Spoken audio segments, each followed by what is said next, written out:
Welcome to Stokastic MLB Live Before Lock. I'm your host, Neil Orfield. You can find me on Twitter at PlayerQDFS. I am not joined by Adam Scher today. He had jury duty, and he claims that he's still there. I think we can all, make the reasonable assumption that Adam finished jury duty and realized that he could just take the day off. But he's claiming to still be at jury duty, so no Adam today. I will just be sharing with you what I'm doing. I'm going to be sharing with you what's going on behind the scenes here. What the tools are saying today, top stacks, top pitchers, et cetera, et cetera. We'll take a look at all of the tools that I use. Sadly, we don't get Adam's MLB expertise, but I've had success just using these tools, and I think that you can too. So we will take a look at all of these Stokastic tools. This show is, of course, sponsored by So Rare MLB, which is a collection of digital trading cards and an NFT-based free-to-play baseball game. We'll talk about So Rare a little bit more later on as well. How's everybody doing today? I have no Adam to entertain me today. I just have to talk to myself and you guys, not exactly talking directly to you, but keep me entertained, please, because it's going to be little under an hour here. I'm going to be doing a solo stream. I'm still dealing somewhat with allergies. It's been helpful to have Adam here. I can just prompt him and then take a drink of water, get the frog out of my throat. It's going to be a little bit rough potentially today while I'm dealing with allergies, but I'm going to do my best here.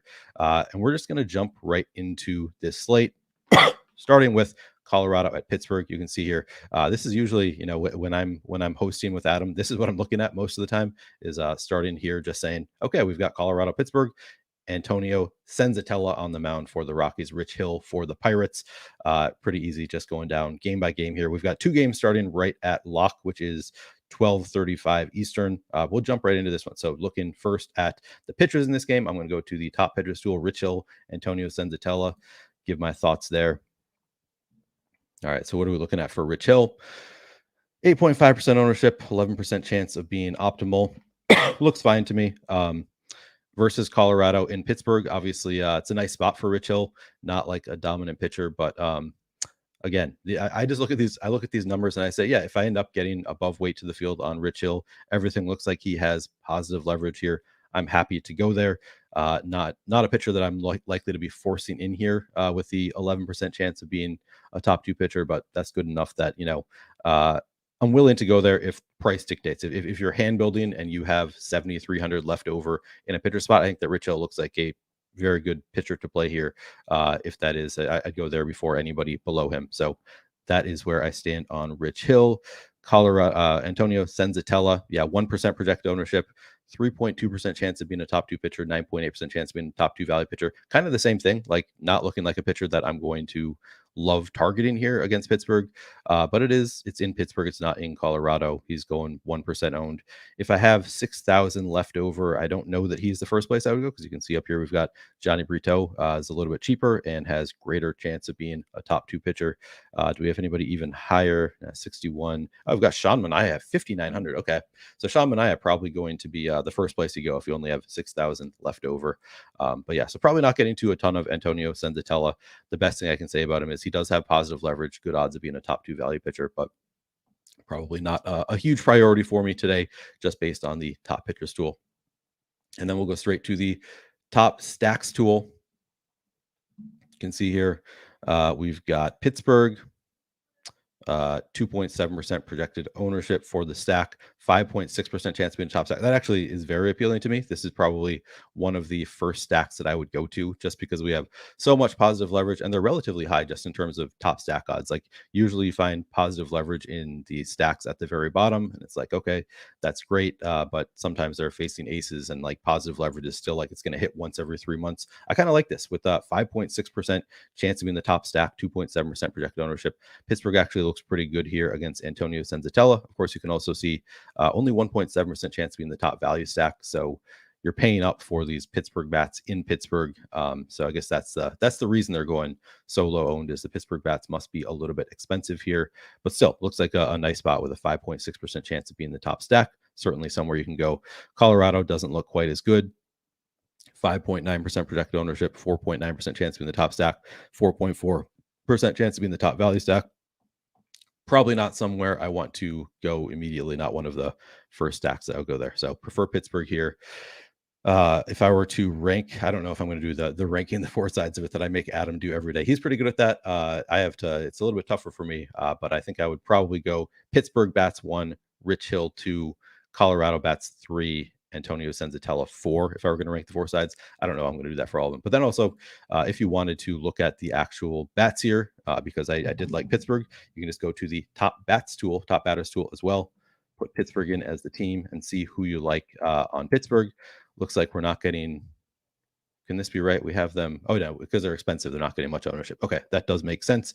So in terms of who has the best odds of being a good play at their position, where am I going here? Top fantasy point percentage. Yes. So of course, Brian Reynolds at the top, Jack Sawinski.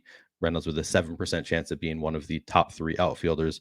Jack Sawinski, 6% chance of being a top 3 outfielder. Connor Joe, Rodolfo Cabrera, am I remembering the name right? Cabrera and Hayes all have pretty good odds up here of being top at their position or top 3 at outfield. These all look pretty good. So those are probably the first places you're going on Pittsburgh. I think we already have the starting lineup there as well. But this is all I really do. If I'm setting lineups on my own and I have the time, all I'm looking at are these 3 tools: top pitchers tool, top stacks tool, and top batters tool. If I'm hand building, honestly, I don't hand build. I use Fantasy Cruncher, so I don't usually look at the top batters tool, but I think that is, if I were going to be hand building, that is the 3rd tool that I would look at just to figure out, okay, where do I want to go? It's usually kind of obvious because it's just kind of the batting order too. Like you want generally bats at the top of the order are going to project better, going to have better odds. So that is how I'm going to approach this. Probably not playing Colorado, so no need to look at the top bats for Colorado unless anybody thinks that they'd like to play somebody there. All right, second game here, we've got Oakland at the New York Yankees. Kyle Muller on the mound for the A's, Johnny Brito for the Yankees. Obviously a great spot for Brito. I think we already talked about him briefly in the top pitcher tool, but we'll take a look at that again. All right, so Kyle Muller. Yeah, again, similar to Senzatella, like the best thing you can say about him, there's leverage there. And I think, so he's 5,100.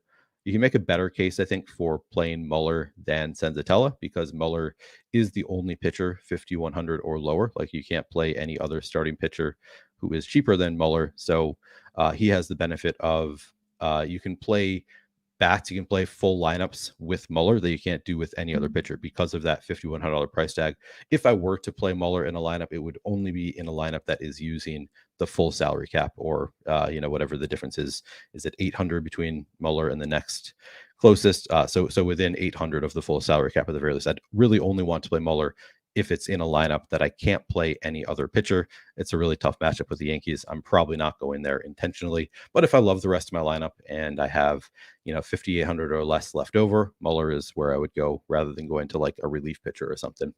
And then Johnny Brito, as we already touched on, looks okay here. 6% projected ownership, 4% chance of being a top 2 pitcher, 14% chance of being a top 2 value pitcher.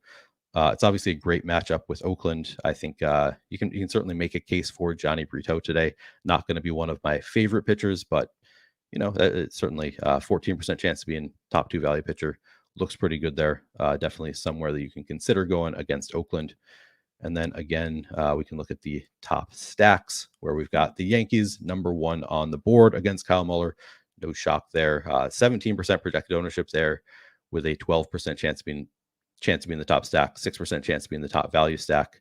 I'm probably going to end up underweight to the Yankees just because of that ownership at 17%. You can certainly make great lineups with the Yankees, but you're going to want to get contrarian either with your secondary stack, with your pitchers, somewhere else because the Yankees are a little bit chalky. Of course, this is MLB. Like nobody's all that chalky in MLB. Like the Yankees at 17%, certainly still playable, but you want to keep in mind, you don't want to have like all chalk across the board. Bean Dude says Rockies are popping on FanDuel on the 4-game slate. Yeah, that I have not looked at the FanDuel 4-game slate, but doesn't really surprise me. It's kind of a nice matchup for the Rockies against Rich Hill. All right. Next, I guess we can take a look at the A's. Where are the A's here against Johnny Brito? All right, so the A's actually look pretty good too. 3.3% projected ownership with a 3.9% chance of being the top stack, 16% chance of being the top value stack. They actually look really good here. kind of underselling. And they're in Yankee Stadium, big park upgrade for Oakland. You can definitely make a case for Oakland here.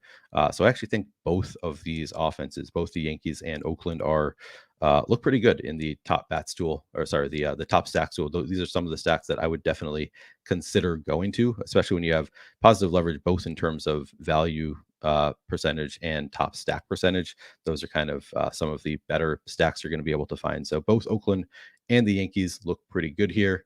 Then if you want to look at specific bats here, we can go back to top bats tool. If you want to play Oakland, the top of the board, Esteury Ruiz has a 5.6% chance of being a top 3 outfielder.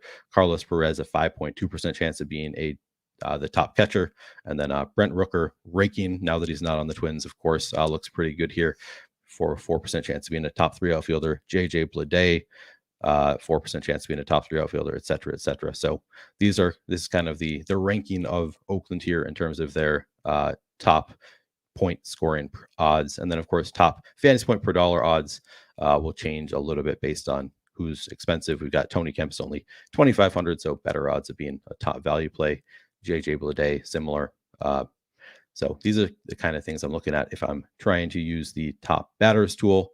And then we can look at the Yankees as well. And yeah, so I believe Kiner Falefa is actually the top of the entire board in terms of value odds. So he's probably going to be how chalky is he? So yeah, Aaron Judge, 15% chance of being one of the top 3 scoring outfielders on the entire slate. That is really strong. Anthony Volpe, 9.2%, also really strong, obviously. And then Harrison Bader, across the board, Yankees look pretty good. DJ LeMahieu, eligible at 2 different positions. That's why he shows up twice here. And then Gleyber Torres, really across the board, everybody looks pretty good for the Yankees, all the way down to Oswaldo Cabrera being at the bottom of the board.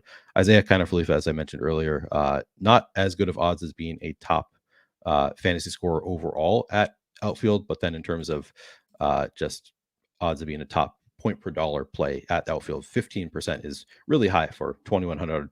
Isaiah Kiner Falefa kind of makes sense.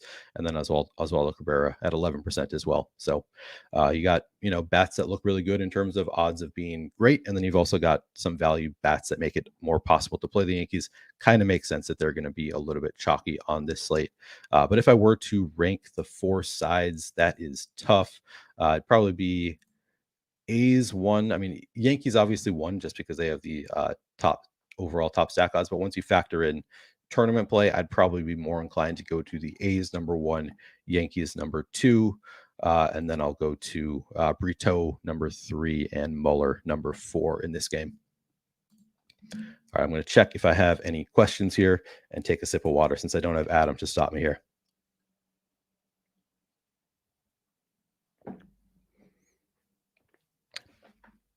Paul Me says, starting to pay more attention to home versus road splits again. Interesting.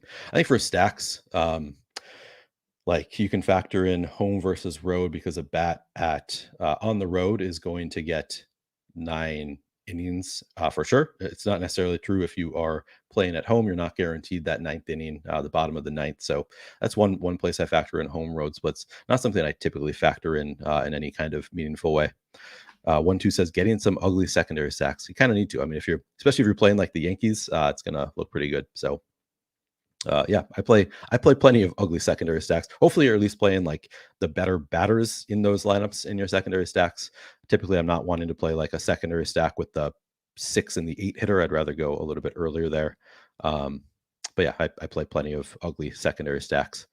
Just scrolling up a little bit. I see a lot of people had success last night. That is awesome to hear. Hopefully you tailed Adam's suggestion to play the Marlins last night because they did pretty well. Unfortunately, was just a few of their bats really did well. So they didn't overall crush it if you played a full 5-man Marlins stack. But if you played them as like a secondary stack, they did pretty well yesterday. So that worked out fairly well. All right. 3rd game of the slate. We have Detroit at Cleveland. Eduardo Rodriguez for the Tigers. Peyton Battenfield for Cleveland. The Guardians. Let's take a look at those pitchers to start. All right. Scrolling the way down. Okay, Eduardo Rodriguez, 6% projected ownership, 11% chance of being a top 2 pitcher. Tough matchup with Cleveland. Yeah, I think it's not a huge priority for me, but we do have some positive leverage there. It's a spot where I'm trying to think if I had 9,100 left over, he'd be where I'd go. So I guess that's what I can say about Eduardo Rodriguez. I think I'd probably go there if I had 9,100 left over. Of course, we see Merrill Kelly. Yeah, actually, maybe maybe not. Now that I'm thinking about it, we have Sean Manaea and Merrill Kelly with better odds of being a top two pitcher. Uh, Even positive leverage on Merrill Kelly. That's tough. I maybe not the first place I'd go just because you can pay down and actually get better odds of being a top two pitcher. I'd probably readjust my lineup if I were hand building, but I mean, it's nice to have some positive leverage. So if you're playing a lot of chalk and still somehow have 9,100 left over, you can make a case for playing Eduardo Rodriguez here. Not my favorite place to go, but we do have some positive leverage. So there is that going for him. But again, we've talked about it before. I'm more inclined to play chalkier pitchers and get different with bats. And probably Eduardo Rodriguez actually gets kind of pushed out of my lineups just because there are some better chalkier pitchers either that I can pay up for and have just much better odds of being a top pitcher, or pay down for and have better odds of being a top value pitcher. So probably not getting to a ton of Eduardo Rodriguez, but I wouldn't be mad if he got into some of my lineups. Peyton Battenfield, 17% ownership. That kind of surprised me that he's getting that high at 6,100. I guess he's playing Detroit, so maybe that's why the ownership comes up a little bit when you're facing a lineup like Detroit. 10% chance of being a top two pitcher, but then a 21% chance of being a top two value pitcher.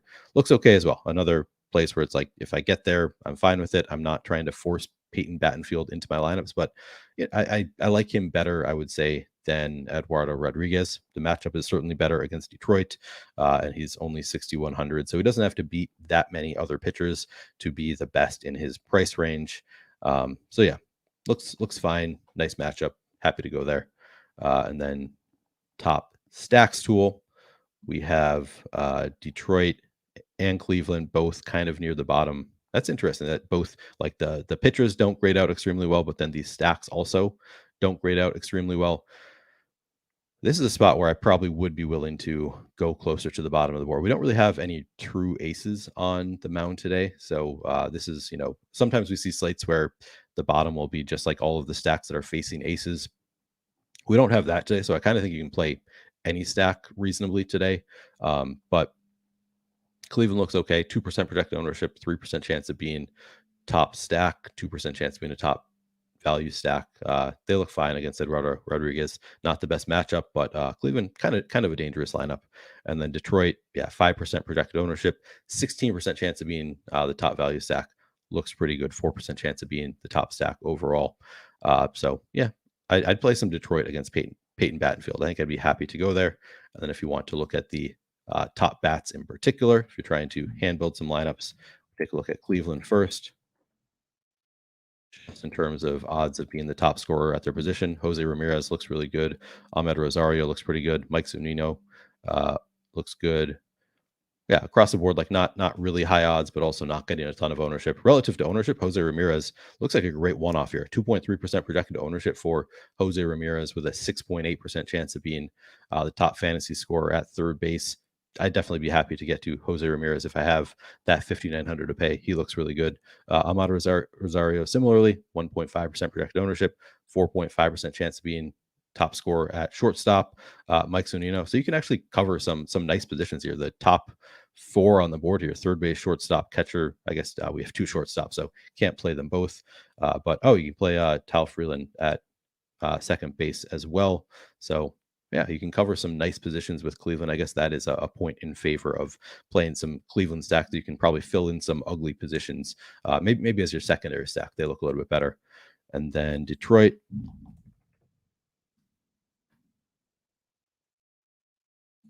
Yeah, so nobody's standing out as like great odds of being the best scorer of their position, but Jake Rogers, 4.7% chance, looks pretty good. Catcher, again, Javier Baez at shortstop. So again, we get some of these harder positions to fill right at the top with catcher, shortstop, second base, all having greater than 4% chance of being the top scorer at their position. Another lineup that probably I'd be more inclined to play in as a secondary stack in like a 5-3 stack, or if I'm playing a 4-4 stack, more likely to get there. A little bit tougher, I think, to want to go to Detroit as my full stack. but certainly can make a case when they are getting such low ownership. So they look okay as well. Ranking the 4 sides of the game, I think I would go to the bats first, most likely. I think I would go to Detroit, followed by Cleveland, followed by Battenfield, followed by Eduardo Rodriguez. I mean, it's tough. You can make a different case for each of them, but I think that is the order I would go in for that one. How many games do we have here on this slate? Okay, 9 games, so I'm a third of the way through. So I will take a break right now, see if I have any questions to start. Okay, Joe KS, top 2 pitchers and hitters for DK Cash. All right, let me take a look at that first. All right, so top 2 pitchers for Cash. Let's see if this is obvious to me. I don't know that it's going to be. Okay. Yeah, Luis Castillo against Texas looks pretty good. Another thing that I would do if I'm trying to look at cash lineups is just go back to here. I'm going to delete this stack. So I can run a few lineups and see kind of which pitchers come out when I don't have any randomness on, don't have any stacks. I'll allow a couple hitters against my pitcher for the sake of this exercise. And then I'll just run some lineups and see what comes out in our top lineups here.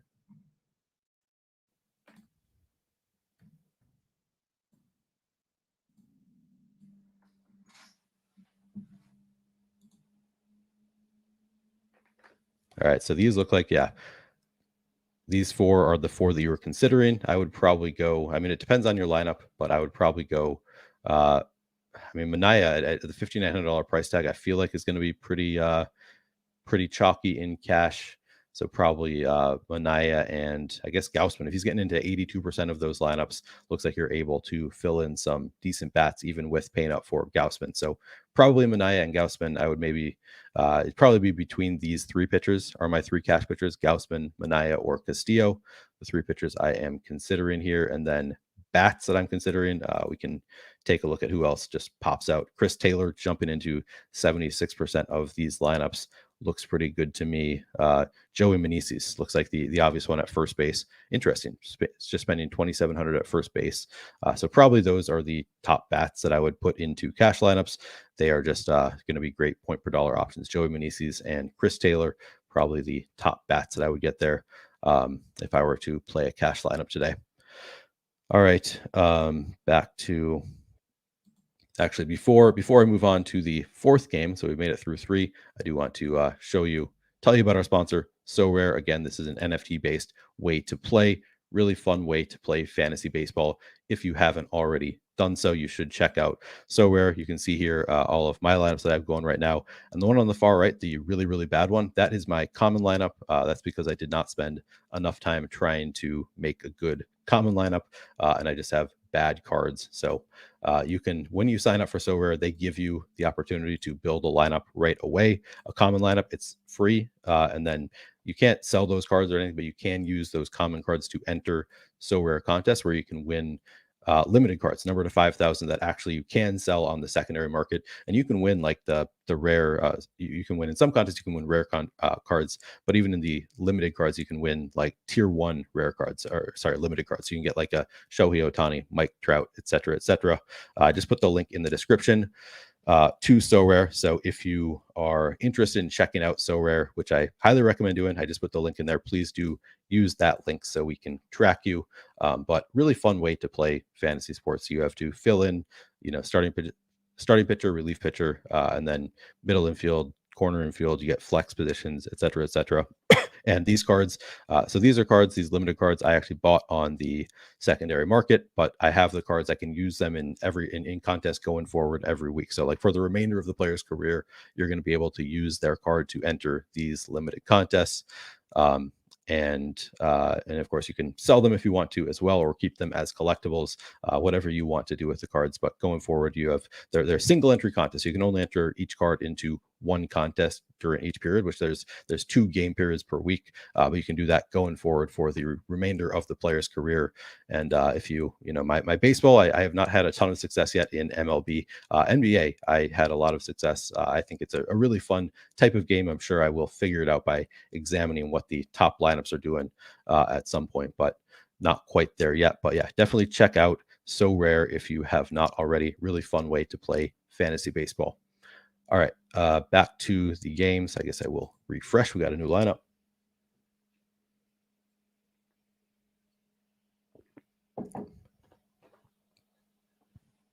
All right, so we've only got, 28 more minutes until lock of the first game. So I'm going to try and speed up a little bit.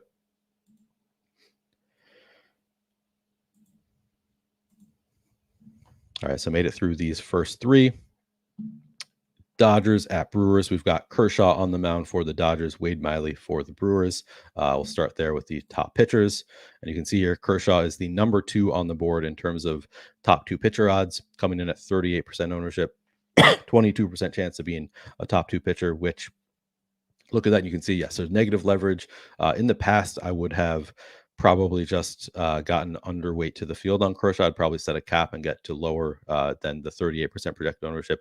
But I think that I'm more and more willing to just eat some chalk at pitcher, get different with bats. So not necessarily getting underweight to the field on Kershaw. He is kind of expensive at 10,400, but probably, one of the first pitchers you want to go to. He's obviously one of the best pitchers on the board today. Facing the Brewers is a fine enough spot. So negative leverage, but I'm still willing to play a good amount of Kershaw. And then Wade Miley, again, it's like we've talked about with a number of other pitchers. 1% projected ownership, 6.6% chance of being a top 2 pitcher, 10.4% chance of being top 2 value pitcher. I'm willing to go there if 6,800 is what I have left over. But again, you can get Griffin Canning for less with better odds of being a top 2 pitcher. I think I have this out of order. Okay, so you can't get Griffin Canning has worse odds, but then Josiah Gray has better odds. Peyton Battenfield, several pitchers have, Sean Manaea, all have better odds of being a top 2 pitcher than Wade Miley. So I'd probably be more inclined to go there. Obviously, a really tough matchup with the Dodgers. So not somebody that I'm really trying to get into lineups unless I've made several. Then maybe I'll start considering mixing them into some lineups where I have chalkier stacks. Top stacks tool. We got the Dodgers near the top of the board, 7.8% projected ownership, 7.9% chance of being the top stack. As Steve Buzzard said after one of his many huge wins, you got to always play at least one Dodgers stack, right? Like they're always live to go off, and they're in Milwaukee. I believe that is a park upgrade for the Dodgers, and regardless, they're just one of the top stacks in baseball. You can always make a case for going to the Dodgers. Wade Miley, not the best matchup in the world, kind of a middling matchup, but I'm willing to play the Dodgers for sure against Wade Miley in Milwaukee. So I do think that they would be one of my if I'm playing like 5 stacks, probably the Dodgers make it in as one of those stacks. And then Milwaukee, closer to the bottom of the board, probably not going there. 1.4% projected ownership, 2.4% chance of being the top stack, 3.3% chance of being the top value stack. Got some positive leverage, but it's a tough matchup with Clayton Kershaw. I just don't really see the need to go there when we have so many other stacks that are in better spots. So probably not going to Milwaukee today, but I would be interested in going to some Dodgers. So we'll take a look at them real quick. Who are the top bats on the Dodgers today projected to be? We've got, Will Smith, 8.5% chance of being the top catcher on the board. Mookie Betts looks good. I'd probably be more inclined to play him at second base than outfield, but he looks good odds in both spots. Freddie Freeman looks good. Chris Taylor all have pretty good odds of being the top scorer at their position. And then Trace Thompson looks like he is a great value option here. 11% chance of being the top value, one of the top 3 values at outfield. Looks really good there. Miguel Roa. So similar to the Yankees in that we've got bats that you can pay up for who just have really good odds of success. And then we've also got some of these cheaper bats on the Dodgers that you can use to, kind of bring down the average price in your stack. So definitely one of the stacks that you can consider going to here with the Dodgers. All right, we will move on to next game on the slate, which is Texas at Seattle. We've got Dane Dunning on the mound for Texas, Luis Castillo for Seattle. Yeah, and you can see Texas only has a 3.1 run implied total. Tough spot against Luis Castillo. Luis Castillo is, I believe, the top pitcher, one of the top pitchers on the board. Okay, he's 3rd overall on the board behind Gossman and Kershaw, the cheapest of those three, also coming in at 41% ownership. So again, you're eating some chalk if you play Castillo. I am willing to eat some of that chalk there. I think it looks fine. Only a 6.6% chance of being a top 2 value. I guess that's just a matter of being 10,100, but 22% chance of being a top 2 pitcher. Luis Castillo, definitely a pitcher that you're going to want to have in some lineups today if you're playing, more than a handful at least.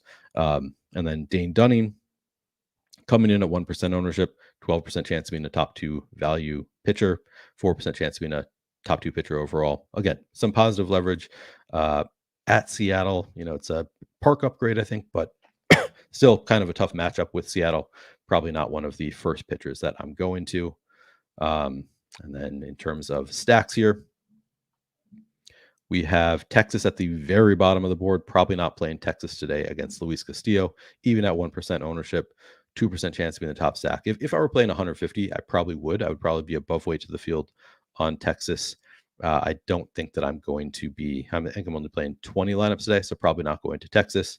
And then Seattle. Yeah, negative leverage on Seattle against Dane Dunning, 5.6% projected ownership, negative leverage across the board. So not a stack that I'm really inclined to go to. Not going to check out the top batter stool because I don't have a ton of interest in either of these stacks. And I'm trying to make up for some time. All right, Miami at Arizona. We've got Edward Cabrera on the mound for Miami, Merrill Kelly for the Diamondbacks. Going to the pitchers to start, we have Merrill Kelly.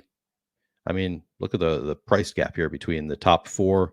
Big price drop down to Merrill Kelly has a 13% chance of being a top 2 pitcher, 12.4% chance projected ownership. Merrill Kelly looks pretty good here against Miami. Probably a pitcher that I would certainly consider playing if I have 8,300 left over. Obviously, that's the first place I'm going, but there is a huge price jump down to Merrill Kelly from the top 4 up here. So I do like Merrill Kelly quite a bit here. Looks very good against Miami. And then Edward Cabrera. Yeah, I guess he looks good relative to the ownership, 1.4% projected ownership, 10.4% chance of being a top 2 pitcher. Actually looks pretty good here. I think Edward Cabrera is a pitcher that I would consider going to if I have 7,800 left over. It's, who you consider Edward Cabrera, Rich Hill, Sean Manaea. I'd probably go to Edward Cabrera, but I'd rather pay up for Merrill Kelly if you have that option. $500 more. Much rather play Merrill Kelly than Edward Cabrera. And then top stacks. Miami. Actually, Miami looks okay against Merrill Kelly. 5% projected ownership, 5.5% chance to be the top stack, and 9% chance to be in the top value stack. I think I'd actually consider playing Miami against Merrill Kelly, even in a tough matchup with positive leverage across the board. I think that is a stack that you should consider playing today. And then in terms of the Diamondbacks, similar, 5% projected ownership, 6.6% chance to be in the top stack. You do have to pay up a little bit, only a 1.4% chance to be in the top value stack, but Arizona looks okay here as well. I'll look at the individual bats since I actually kind of like these stacks.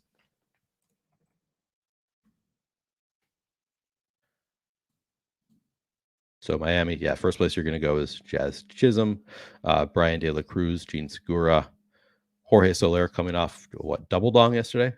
Great game for Jorge Soler yesterday. Also the game before, I called the Jorge Soler home run. So he looks pretty good. Can always play these guys. All right, and then so across the board, I think Miami looks pretty good here. And then Arizona, Josh Rojas, 6.6% chance of being top scoring third baseman. Corbin Carroll looks good, 6.5% chance of being a top 3 outfielder. Josh Rojas, across the board, so some nice spots here, and you can fill in the second base position with either Rojas or Ketel Marte. Do either of them have? Oh, Josh Rojas, also third base. So you can play Rojas at third, Marte at second base, and then Gabriel Moreno at catcher, and then Corbin Carroll. So you can fill in some of these worse positions here, and then still fill in with like Corbin Carroll. You can still take up an outfield spot as well, and you can build a nice stack with Arizona or Miami. I think these are both stacks you can consider playing today. All right, and I just saw somebody reminding people, was it Arcathelza? Yeah, hit the like. Please do. Thank you for the reminder, Arcathelza. I don't always remember to say that when I'm on a solo stream. It's a little bit more difficult for me doing a solo stream as opposed to having Adam here to answer all my questions. Please do hit the like button. I'm holding it down as best I can without Adam for a day.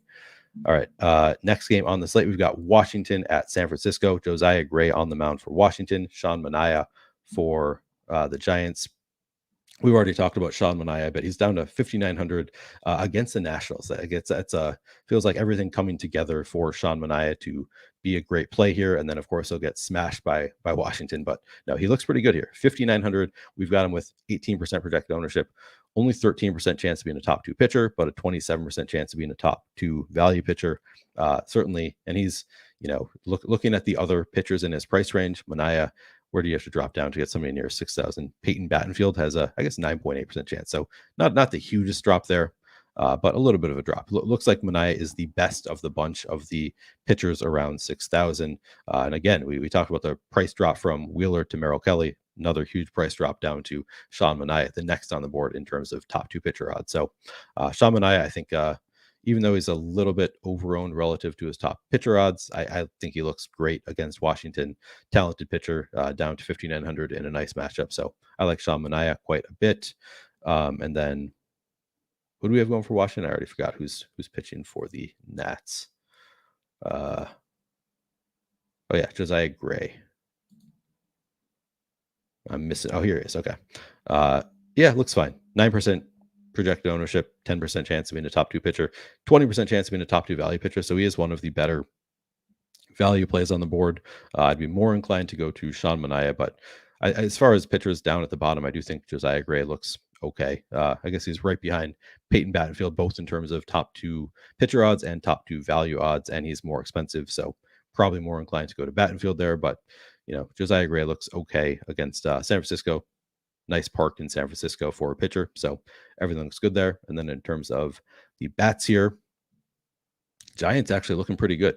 7.1% chance of being the top stack, 8.1% projected ownership. Probably not one of the first stacks that I'm going to, even though they are one of the top on the board. We've got some negative leverage there. I think I'd be more inclined to go down to like Arizona here, take the ownership discount on some of these stacks that have slightly worse top stack odds, rather than going to San Francisco against Josiah Gray. But still looks okay. Certainly a playable stack here for San Francisco.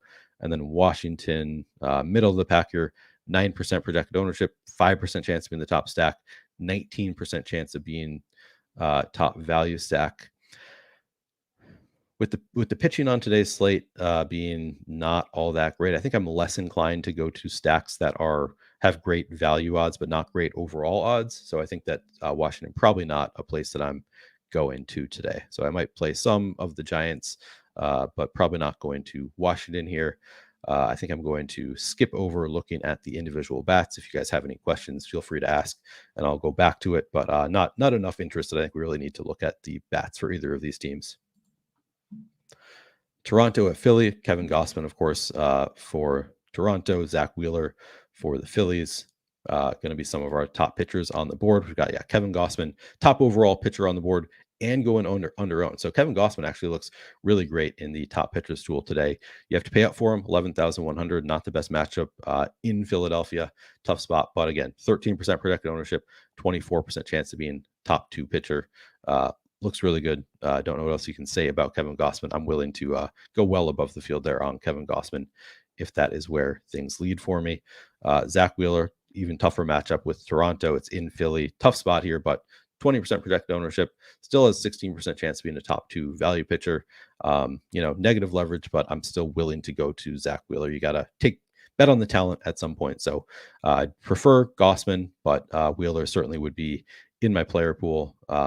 No issue getting to Wheeler if I've got 10,100 left over.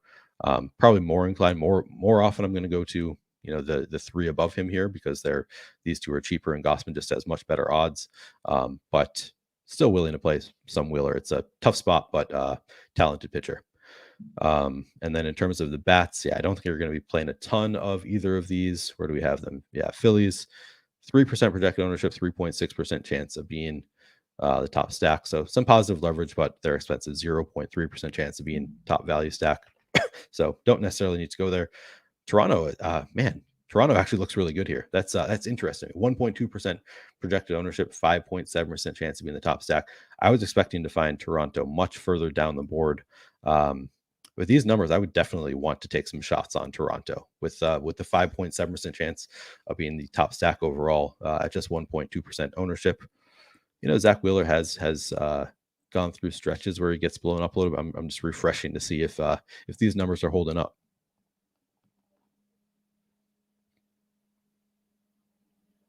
Yeah, so still at 1.3% projected ownership, 6.3% chance of being a top stack. I did not think I was going to be going to Toronto, but they are in Philadelphia. Another nice ballpark. So I think I would be willing to go to some Toronto bats here. With that in mind, I'll actually take a look at Toronto. I'm guessing we're just going to the more talented bats here. Interesting. We got Bo Bichette at the top here, followed by Matt Chapman, Dalton Varsho, George Springer, Vlad Guerrero, all the way down at the number 5 odds of, I guess he's at first base. So tougher position, but yeah, Toronto actually surprisingly looking really good. Some nice leverage here, even in a tough spot against Zach Wheeler.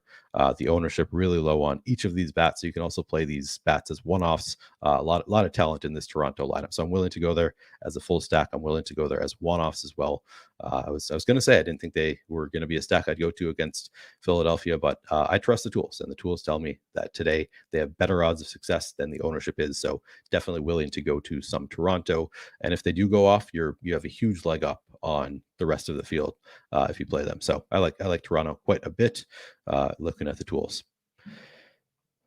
Oh wow! All right, I've actually caught up fairly well, so I can just do this one more game, and we can take a look at the lineup generator. Maybe take a look at Bet Pro, see if anybody wants to. Viking Nomad, you did good, old man. Thank you. I was getting roasted yesterday. If any of you follow me on Twitter, you may have seen. I responded to my friend Nick. Nick Lepre posted something about Kim Kardashian, some outfit she was wearing at 42 years old. And so I sent as a joke, please don't age discriminate. And people were pissed. Man, people were not happy with me telling Nick, please don't age discriminate. They took it very seriously, did not understand that it was a joke. So I was getting roasted for being an old man all day yesterday on Twitter. The beautiful thing about Twitter, though, is you can just mute a thread and not have to see it. All right, final game of the slate. Houston at the Angels. We've got Christian Javier on the mound for the Astros, Griffin Canning for the Angels. All right, we will go take a look at our interest in those two first. Griffin Canning, yeah, towards the bottom of the board. Tough spot for Canning against Houston. 1.4% projected ownership, 6.3% chance of being top pitcher, 13% chance of being top 2 value pitcher. Probably not going into a ton of Griffin Canning against Houston. Certainly you can make a case. There is some nice leverage here. If you end up with Griffin Canning in your lineup, I don't think you need to panic and get him out of there. He's got positive leverage. Maybe, a kind of pitcher that I want to play in a lineup that is otherwise chalky. So if you're playing like a Yankees Dodgers double stack, then maybe you want to play some Griffin Canning because you probably need to get somebody cheap, but you also want to go a little bit more contrarian with the pitchers in that case. So I think that is a scenario where I would consider playing Griffin Canning. And then for the Astros, we've got Christian Javier. Yeah, 11.6% chance of being a top 2 overall pitcher, 5.7% ownership. Looks really good. Tougher matchup against the Angels in LA, especially. It's these days apparently it's a hitter's ballpark. Things have changed. LA, you go there, you can hit some home runs. So tough spot for him, but still, I like that leverage on Christian Javier. Definitely happy if I end up with Javier in some lineups, given the positive leverage. And then top stacks. Take a drink. Houston, one of the top stacks on the entire board. Nice park upgrade in Los Angeles. 13% projected ownership, 10% chance of being the top stack. Not great odds of being a top value stack. Have to pay up a little bit for Houston, but certainly happy to get to Houston. But we do have some negative leverage, so keep that in mind. You're not being contrarian playing Houston. A lot of people go in there, but nice park upgrade. Decent matchup with Griffin Canning, and of course, just a deadly lineup for Houston. So definitely a stack that I'm willing to play some of. The Angels also 4% projected ownership, over 5% chance of being top stack. Look pretty good. It's a tough spot with Christian Javier. I'm kind of surprised that they have such good odds of success against Javier. Not the best spot in the world. 1.8% chance of being the top value stack, but yeah, not going to be like the first place I go, but willing to play some Los Angeles, kind of a middling stack, as you can see right here. They're a middling stack in the top stacks tool as well. I think that does it. Have we covered everybody on the slate? All right. So top three. I'll answer the question that I always ask Adam, starting with, if I'm playing three stacks, what are the top three stacks that I'm going to in a 3-entry contest? And I think it's going to be Arizona. Man, I'm really struggling with this Toronto because they look so good. 1.3% projected ownership, 6.3% chance to be in the top stack is really enticing there for Toronto. I'm thinking about it. I think it's going to be Arizona for me. Pittsburgh against Antonio Senzatella.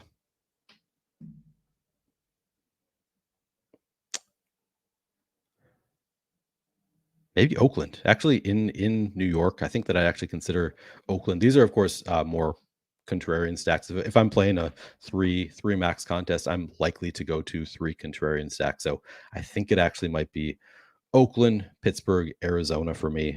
This is kind of interesting. So I think that there are a lot of very good stacks here, like under-owned stacks you can consider playing across the board. Very, very interesting slate. But I think those are the 3 that I would go to. And then favorite pitchers on the board. I'm going to go with Gausman, getting some positive leverage here. Gausman looks great. Probably then Sean Manaea, probably one of my top 3 pitchers. It's certainly dangerous, but 5,900 for Sean Manaea against Washington, I'd say number 2. So I'm going to go Gausman, Manaea, and then probably Luis Castillo against Texas. Getting the ownership is there, but it's warranted. He's cheaper than Kershaw or Gausman or Wheeler. Odds of success about the same. So I think that it would probably be Luis Castillo as my 3rd favorite pitcher on the board. You can make a case for Merrill Kelly as well, but I think it would be, Gausman, Castillo, and Sean Manaea for me. And then home run picks. I did not realize that I could have been cheating this whole time when we play this. I just realized this today as I was looking at the top bats tool. Check out what I can do. Let's go straight and look at who we have as the best odds of hitting a home run today. Aaron Judge, top of the board. Jordan Alvarez, number 2 against Griffin Canny, Mike Trout. This is from now on. Don't tell Adam. I'm just going to go straight to the top batter stool because the top batter stool way smarter than I am. Like the odds that they show me are going to be much better. So my home run pick today, I'm not going to go to the top of the board to Aaron Judge. I'm going to go to the second bat here. Jordan Alvarez is my home run pick for today. And for Adam's pick, I'm going to make a pick for Adam here. I'm going to pick Miles Straw for Adam. Yeah, Miles Straw is going to be Adam's home run pick today. All right, let's take a look at lineup generator real quick. I do want to, this is brand new, kind of exciting, make some lineups using lineup generator. And I'm actually going to refresh this just in case.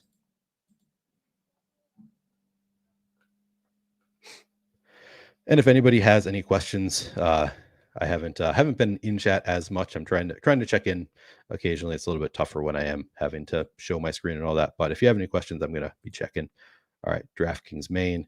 I'm going to go. I think I'm just going to go 5-3 stacks.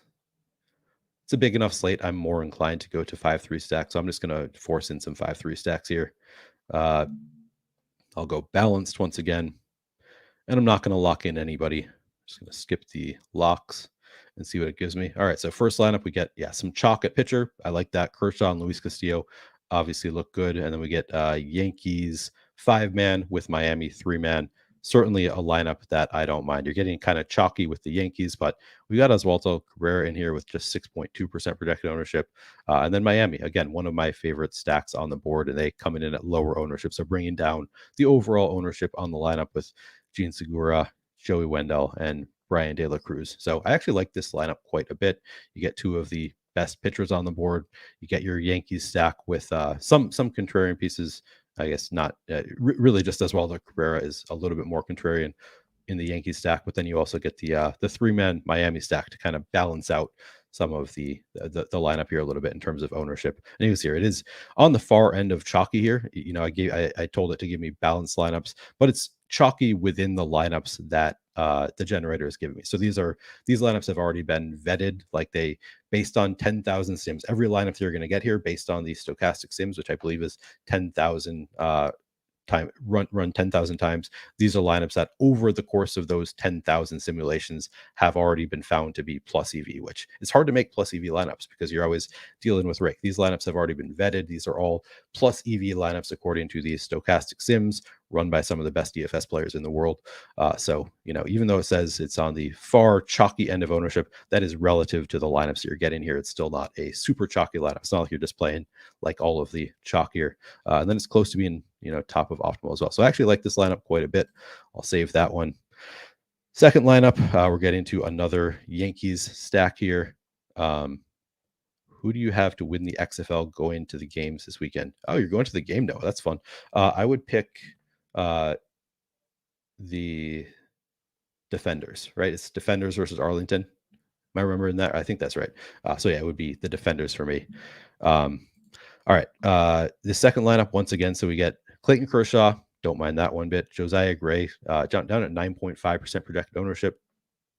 Yeah, as I said, I'm willing to play some Josiah Gray. Like a lot of those pitchers around this price range are kind of similar. So I'm not, I don't have a problem playing a 9.5% owned Josiah Gray. So I'm okay with that. And then we've got a 5-man Yankees stack. Okay, is Anthony Volpe not in the lineup? Why am I not seeing? I'm a little bit confused why he's not getting the tag here. So let me just double check because I definitely don't want to play bats who are not starting. So I'm just going to refresh here real quick.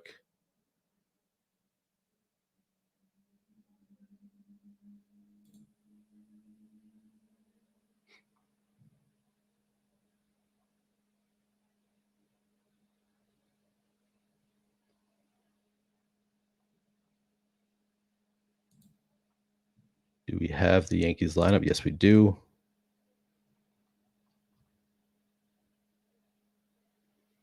And Volpe's in there in the one spot, so I guess it's just an error in the view there. But yeah, Volpe is in the lineup, so no concern there. And then yeah, we get the Arizona lineup then as a secondary stack coming in. So again, you can make stacks with the Yankees where it's still not super chalky. We're on closer to the high end of ownership, closer to the high end of projection.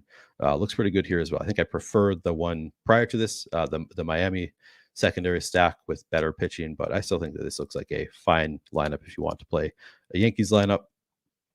All right, so I'm just getting to a ton of Yankees. So a lot of our plus EV lineups are actually just eating the chalk with the Yankees. Yeah, Dave, it's something that we talk about all the time. Maybe doing some more of these types of shows where we're taking a look at the tools. I'd be happy to do them some, but it's obviously it's more fun for me to have Adam here when he has so much baseball knowledge. I prefer doing those shows, but I'd be happy to do some like behind the scenes stuff as well. Kershaw and Gausman, yeah, like that quite a bit. Again, Gausman, one of my favorite pitchers on the slate. Kershaw showing up a lot. So Line of Defender giving me a lot of Kershaw and the Yankees. Maybe at some point now, because I've already got a few Yankees, even though it still looks like a nice lineup, I'm going to discard this one. See if I can get to some non-Yankees lineups. Once again, okay, here's a Dodgers and Yankees. So this is that we talked about Dodgers-Yankees stack a little bit. So you're getting two of the better stacks on the board and two of the better pitchers. Merrill Kelly coming in at a little bit lower ownership. Gausman not particularly chalky for the top pitcher on the board. So yeah, if you can play Yankees and Dodgers double stack with Gausman and Merrill Kelly, I like this one quite a bit. This looks like a fantastic lineup to me. And you've got, Trace Thompson at just 2.1% projected ownership, Freddie Freeman at 5%. So not chalk across the board. I actually think this looks like a great lineup. I will save that one. All right, so this is a Oakland it is a Yankees 5-man with an Oakland 3-man secondary stack. Again, you're kind of saving some in terms of ownership with the Oakland secondary stack. You still got some good pitchers up here. Looks good, but I'm getting to so many Yankee stacks that I just want to get rid of some of them. So even though I think this obviously looks like a great lineup, I'm going to skip over it. So this would be a 5-man San Francisco stack with the Yankees secondary. Maybe more willing to play that. So now we've got, 2.7% owned, 2,000 Casey Schmidt looks okay. 5% owned Brett Wisely at 2,200. Really saving a lot of salary by playing this San Francisco stack. Allows you to get up to Kershaw and Wheeler and some decent Yankees bets. How much salary is it? Yeah, okay, we're leaving a full 1,000 on the table here. I was thinking all these bats look relatively cheap. Even the Yankees outside of Judge, we're playing Bader and IKF. Looks okay. All right, we are actually past lock now for the first two games of the slate. So some of these might not even be. What are those games? Oh, is one of them the Yankees game? Yeah. So now we can't play any more Yankees stacks here. So can't add anybody from these two games. We do have a little bit of a gap, and then at 110 we've got next game coming up. Somebody was saying this earlier. Yeah, it's kind of annoying that we have such wide gaps today between the games. Like we don't have a lot of the lineups right now. Makes it a little bit tough. But we do what we can. So now we can no longer play any Yankees stacks from the lineup generator. So I don't know if there's a way to just get rid of Yankees stacks.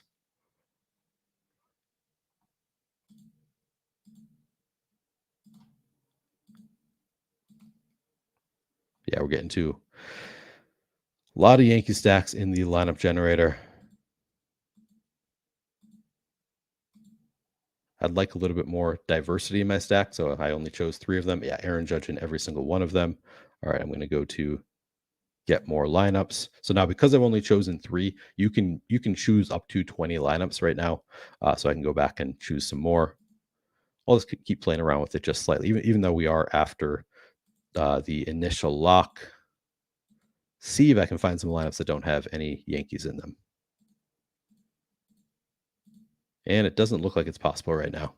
Okay, here we go. San Francisco and Washington. This is an interesting lineup. So we've got Kershaw and Gossman as pitchers. So you're paying up a little bit at pitcher and then playing cheaper Washington and San Francisco stack. So this is a 5-man San Francisco stack, relatively cheap. And then a 3-man Washington stack as well with, so Lane Thomas, 17%, brings up the ownership a little bit. Joey Meneses at 12%. It's an interesting lineup here at the very least. Probably one I'd be willing to play, especially now that I have so many other Yankee stacks. That's all it's given me. If I can, find some lineups that are not Yankee stacks, happy to do so. I'm going to save that one. We are coming to the end of the show here. Do you guys have anything else you want to take a look at, think about? Check out this, by the way. You can get access to MLB Lineup Generator for 50% off for your first week. I should double check what you can use the link in the description of this video to get 50% off. Otherwise, you can use, what is the promo code here? Promo code baseball for all caps. So it's all caps, baseball for all. When you sign up, you're going to get 50% off your first week of Lineup Generator. And it really is. I mean, this is it was brand new yesterday, so this is my first time really using Lineup Generator. But aside from getting all Yankees, I mean, it's giving me Yankees because those are some of the most plus EV lineups that you can build here. So there's a reason we're getting to so many Yankee stacks. But really cool tool. Here we go. Pittsburgh and Dodgers. It'll give you, you just got to work on it. If you want to diversify your lineups, you have to spend a little bit more time weeding through some of them. But really cool tool, and you can get it for 50% off using promo code baseball for all. All right, Emily Great says, I want to read it. Neil, I see your article about Anthony Richards. I already drafted him in best ball, confirming my thought process.